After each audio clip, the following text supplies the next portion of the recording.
नमस्कार दोस्तों, स्वागत है आपका हमारे YouTube चैनल पर। तो दोस्तों, एक पेंसिल, एक सिंपल सी छोटी सी हल्की सी चीज, ना तो बैटरी, ना ही चिप और ना ही सॉफ्टवेयर। पर अगर मैं कहूं कि इस छोटी सी पेंसिल के पीछे छुपा है पूरा ग्लोबल ट्रेड, तो क्या आप मानोगे? ऐसा कुछ जिसका रास्ता चाइना के माइन से निकलता है, गिनी के जंगलों से गुजरता है, थाईलैंड के फार्म्स में रुकता है और फाइनली अमेरिका के फॉरेस्ट में जाकर वो कंप्लीट होता है। और ये तो बस शुरुआत है। आज हम बात करेंगे पेंसिल से लेकर आईफोन, टेस्ला और बोइंग तक की। समझेंगे कि कैसे दुनिया का हर प्रोडक्ट जिस पर हमारा जीवन टिका है, एक दूसरे देशों के कोऑपरेशन से वो बनाया जाता है। और कैसे एक slogan make everything in America पूरी दुनिया की कंप्लेक्स रियलिटी को इग्नोर करने का काम करता है। यह वीडियो एक एक प्रोडक्ट की पोस्टमार्टम जैसे चलेगी। पेंसिल से शुरू करेंगे और देखेंगे कहां तक पहुंचती है ग्लोबलाइजेशन की यह कहानी। पर उससे पहले, चैनल का नाम है दी आइए सब, मेरा नाम है राही मेहता। चैनल को भी सब्सक्राइब कर ले ताकि आप ऐसे इंफॉर्मेटिव वीडियोस देखते रहें। तो दोस्तों, पहले शुरुआत करते हैं पेंसिल से। पेंसिल की कहानी शुरू होती है चाइना के माउंटेनियस रीजन से, जहां ग्रेफाइट की बहुत बड़ी बड़ी माइंस मौजूद है। यह ग्रेफाइट होता है पेंसिल का दिल, वही ब्लैक कोर जिससे हम लिखाई करते हैं। अब पेंसिल में एक छोटी सी रबर भी होती है। रबर का ओरिजिन आता है थाईलैंड के रबर प्लांटेशन से। वहां के ट्रीज से निकलता है लेटेक्स, जिससे रबर बनाई जाती है। और उस रबर के आगे जो छोटी सी एल्यूमिनियम की रिंग लगी हुई होती है, उसे फेरल बोलते हैं। वो आती है गिनी के बॉक्साइट माइन से। गिनी जो अफ्रीका का एक डेवलपिंग देश है, दुनिया के सबसे बड़े बॉक्साइट प्रोड्यूसर्स में से एक है। और पेंट जो पेंसिल के ऊपर किया जाता है, पेंट के लिए चाहिए होते हैं टाइटेनियम डाइऑक्साइड, सिंथेटिक डाइज और आयरन ऑक्साइड्स, जो आते हैं जर्मनी, इंडिया या फिर चाइना से। एक छोटी पेंसिल में कितनी जगह के रॉ मटेरियल शामिल किए गए हैं? सिर्फ एक चीज है जो अमेरिका से आती है, वो है सीडर वुड, जो अमेरिका के कैलिफोर्नियन फॉरेस्ट में मिलती है। और इससे ही पेंसिल की जो बॉडी है, जो मेन बॉडी है, वो बनाई जाती है। अब सोचो, अब अमेरिका के प्रेसिडेंट डोनाल्ड ट्रंप कहते हैं कि सब कुछ अमेरिका में ही बनना चाहिए, तो क्या यह पेंसिल सिर्फ अमेरिका में बन सकती है? ग्रेफाइट नहीं, रबर नहीं, एल्यूमिनियम नहीं, पेंट पिगमेंट नहीं, तो पेंसिल कैसे बनेगी? और अगर ये सब चीजें इंपोर्ट करनी बंद कर दें या फिर उनके ऊपर टैरिफ लगा दें, तो पेंसिल की कीमत जो अमेरिका में शायद $1 की होगी, वो बढ़कर $2 या $3 तक भी हो सकती है। और ये तो बस एक पेंसिल है। अब सोचो आईफोन का क्या होगा। दोस्तों, आईफोन के पीछे लिखा हुआ होता है डिजाइन्ड इन कैलिफोर्निया। सुनने में स्टाइलिश लगता है, पर यह लाइन सिर्फ हाफ ट्रुथ है, क्योंकि डिजाइन के अलावा 200 से ज्यादा छोटे छोटे पार्ट्स जिसके जो आईफोन के अंदर लगते हैं, वो पूरी दुनिया की कई सारी कंट्री से इंपोर्ट किए जाते हैं। कई देश उसको बनाने का काम करते हैं। इसका प्रोसेसर बनता है ताइवान में, टीएसएमसी के फैब प्लांट्स में। डिस्प्ले के लिए स्क्रीन आती है साउथ कोरिया से, सैमसंग से या फिर जापान से। और जापान से ही आता है इसका कैमरा मॉड्यूल्स के कंपोनेंट्स जैसे कि लेंसेज, सेंसर्स, ये सब कुछ बाहर से इंपोर्ट किए जाते हैं, या जापान हो गया, कोरिया हो गया या फिर चाइना हो गया। बैटरी के लिए, इस आईफोन की बैटरी के लिए कोबाल्ट आता है कोंगो से, लिथियम आता है चिली से, और आईफोन को असेंबल करता है फॉक्सकॉन, जो कि चाइना में है और अब इंडिया में भी आ चुका है। तो ये आईफोन जो आपके हाथ में है, उसका प्रोसेसर ताइवान का है, ग्लास जापान का है, बैटरी अफ्रीका की है और लैटिन अमेरिका की है, और असेंबली चाइना में होती है। फिर भी अमेरिका क्लेम करता है दिस इज आर्स। अब अगर अमेरिका इन सब इंपोर्ट्स के ऊपर टैरिफ लगा दे, तो आईफोन जो कि अमेरिका में $1000 के आसपास का मिलता है, वो इससे महंगा हो सकता है, $1200, $1300, $1400 तक का वो हो सकता है। इसीलिए ही एप्पल कंपनी भर भर कर डोनाल्ड ट्रंप के टैरिफ्स के इंप्लीमेंटेशन से पहले इंडिया एंड चाइना से भर भर कर आईफोन्स की डिलीवरी अमेरिका में करवा रही है, ताकि वो आईफोन के प्राइसेस बढ़ने से पहले ही उसका स्टॉक जो है वो अपने देश के अंदर इकट्ठा कर सके। इसलिए जब ट्रंप टैरिफ की बात करते हैं, तो असल में वो प्रोडक्शन कॉस्ट की सुनामी बुला रहे होते हैं। चलो, गैजेट्स के बाद अब चलते हैं सड़कों पर टेस्ला की तरफ और टेस्ला की बात करते हैं। टेस्ला के सीईओ जो एलोन मस्क हैं, वो भी प्राउडली कहते हैं कि हम टेस्ला को अमेरिका में बनाने का काम करते हैं और Tesla made in America product है। पर क्या ये सच में मेड इन अमेरिका है? जी नहीं। टेस्ला को बनाने के लिए 1 दर्जन से ज्यादा देशों की जरूरत पड़ती है। उसके एक एक कंपोनेंट को अगर हम देखेंगे तो हमको ये चीज में समझ में आएगी। सबसे पहले बात करते हैं टेस्ला में इस्तेमाल होने वाली लिथियम आयोन बैटरी की, जो उस पूरी की पूरी गाड़ी की जान है। और बैटरी के लिए चाहिए हमें लिथियम, जो ऑस्ट्रेलिया से आता है, कोबाल्ट जो अफ्रीका के कोंगो से आता है, ग्रेफाइट वो फिर से चाइना से आता है। बैटरी सेल्स पैनासोनिक बनाता है या जापान में बनाई जाती हैं। और अब तो जापान के जगह चाइना के अंदर भी बैटरी सेल्स बनाई जा रही हैं। चाइना के ही अंदर मौजूद बैटरी सेल्स बनाने वाली कंपनी है, और चाइना के अंदर ही अब टेस्ला की एक गीगा फैक्ट्री है, जहां पर इन सभी प्रोडक्ट को असेंबल करके टेस्ला की सभी गाड़ियां बनाई जाती हैं।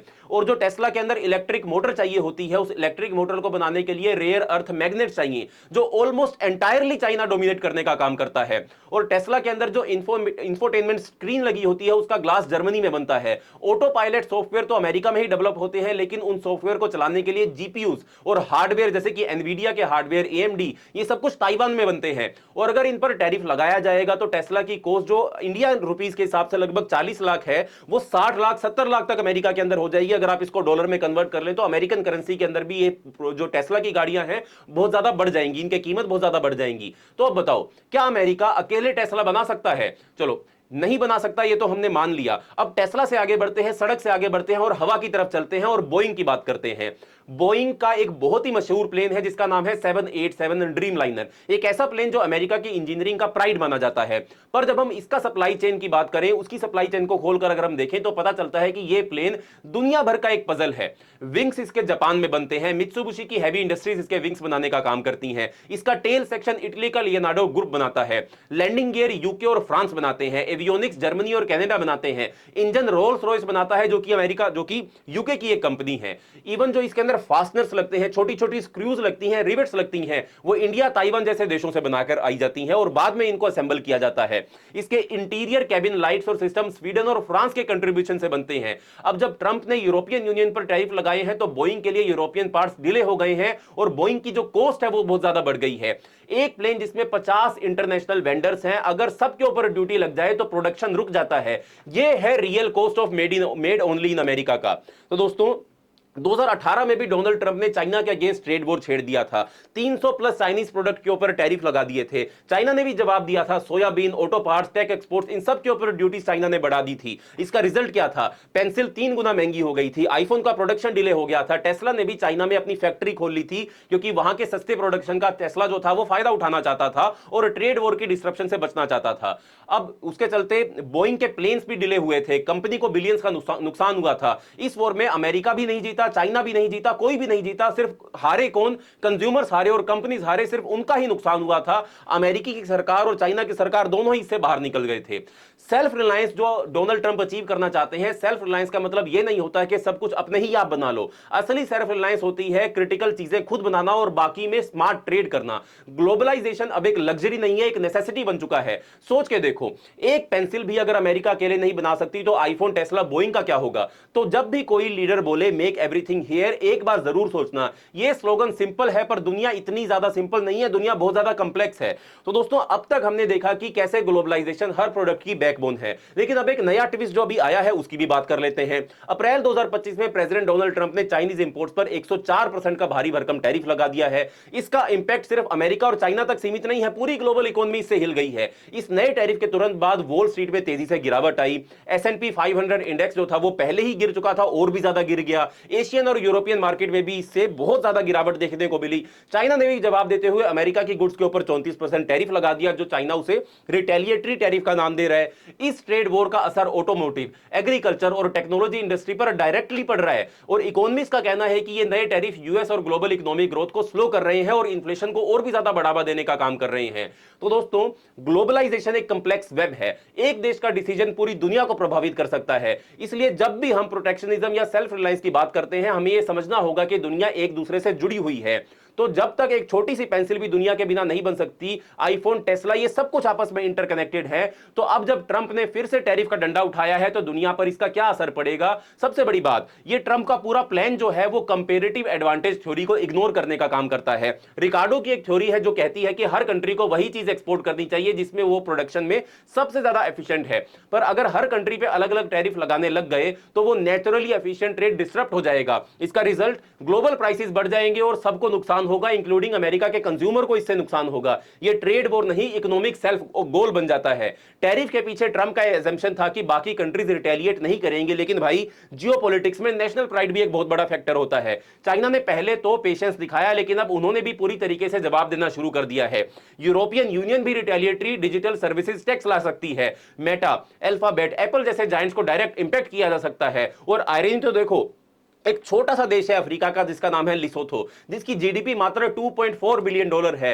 डोनाल्ड ट्रंप साहब ने उस लिसोथो कंट्री के ऊपर भी 50% टैरिफ लगा दिया है। क्यों? क्योंकि वो यूएस को डायमंड एक्सपोर्ट करता है, लेकिन खुद अमेरिका से प्रोडक्ट्स अफोर्ड नहीं कर सकता, तो अमेरिका से कुछ भी खरीदता नहीं है। तो इसलिए अमेरिका ने, डोनाल्ड ट्रंप ने उस छोटी सी कंट्री लिसोथो पर, जिसकी खुद की जीडीपी $2.4 बिलियन है, उस पर भी 50% भारी भरकम टैरिफ लगाने का काम कर दिया। मेडागास्कर, बांग्लादेश और इवन ताइवान सबको टारगेट किया गया है। ताइवान के चिप्स एक्सपोर्ट तो शायद एग्जेम्प्ट कर दिए जाएंगे, लेकिन बाकी सब पर टैक्स लगेगा। और एग्जेम्पशन लिस्ट में देखो, रशिया और नॉर्थ कोरिया एग्जेम्पशन लिस्ट में शामिल है, उनके ऊपर टैक्स नहीं लगाया गया, टैरिफ नहीं लगाया गया। आई मीन सीरियसली, ऐसे कैसे ट्रेड वॉर को आप एग्जेम्प्ट कर रहे हो जिसमें आप रशिया और नॉर्थ कोरिया के ऊपर ट्रेड टैरिफ नहीं लगा रहे हो? इस सब का अल्टीमेट ऑब्जेक्टिव क्या है? कभी बोला जाता है नेशनल सिक्योरिटी, कभी बोला जाता है ट्रेड डेफिसिट, और अब बोला जा रहा है कि इससे जो पैसा आएगा, इस टैरिफ से जो पैसा आएगा, उसे अमेरिका के अंदर टैक्स कट कर दिए जाएंगे। मतलब एजेंडा जो है डोनाल्ड ट्रंप का, वो हर दिन हर हफ्ते बदलता जा रहा है। तो दोस्तों, इसके चलते अमेरिका के अंदर डोमेस्टिक बैकलैश भी हो रहा है। हायर टैरिफ का मतलब होता है महंगाई।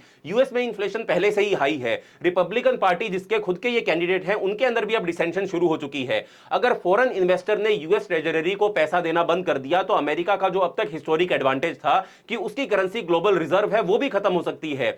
ये वही लेवल का मूवमेंट हो सकता है जैसे 2022 में यूएस ने रशिया के फॉरेन एसेट्स फ्रीज करने का काम किया था। उसके बाद दुनिया के सेंट्रल बैंक्स ने डॉलर पर अपनी डिपेंडेंस को कम करना शुरू कर दिया था और गोल्ड खरीदना शुरू कर दिया था। आरबीआई भी उन सेंट्रल बैंक्स में शामिल था। और सबसे इंपॉर्टेंट, यूएस फेडरल रिजर्व का रेट कट साइकिल भी ट्रंप के टैरिफ की वजह से डीरेल हो सकता है। इन्फ्लेशन के प्रेशर में फेड को रेट कट रोकने पड़ सकते हैं। तो दोस्तों, इन सब चीजों के चलते अमेरिका और पूरी दुनिया के अंदर समस्या हो रही है। तो सोचो, आज की ट्रेड वॉर सिर्फ इकोनॉमिक नहीं है, पॉलिटिकल और स्ट्रेटेजिक भी है। ट्रंप चाह रहे हैं कि वर्ल्ड उनकी टर्म्स पर डील करे, लेकिन दुनिया अब इतनी सिंपल नहीं रही है। यह सिर्फ अमेरिका वर्सेस चाइना नहीं है, यह एक ग्लोबल सप्लाई चेन का अर्थक्वेक है। वियतनाम में फैक्ट्रीज रॉ मटेरियल के लिए स्टक है। जर्मनी में ईवी कंपोनेंट्स डिले हो रहे हैं। ताइवान की चिप कंपनीज और जापान के लेस मैन्युफैक्चरर भी परेशान हैं, क्योंकि या तो बायर अमेरिकन है या असेंबली लाइन चाइना के अंदर मौजूद है, और ये सभी ट्रेड वॉर के अंदर उलझ चुके हैं। ये ट्रेड वॉर नहीं, ये एक चेन रिएक्शन है। एक लिंक टूटा तो पूरा सिस्टम इससे हिल जाएगा। सोचो, अगर ग्लोबलाइजेशन के बिना एक पेंसिल तक नहीं बन सकती, तो क्या अमेरिका फर्स्ट या 100% सेल्फ रिलायंस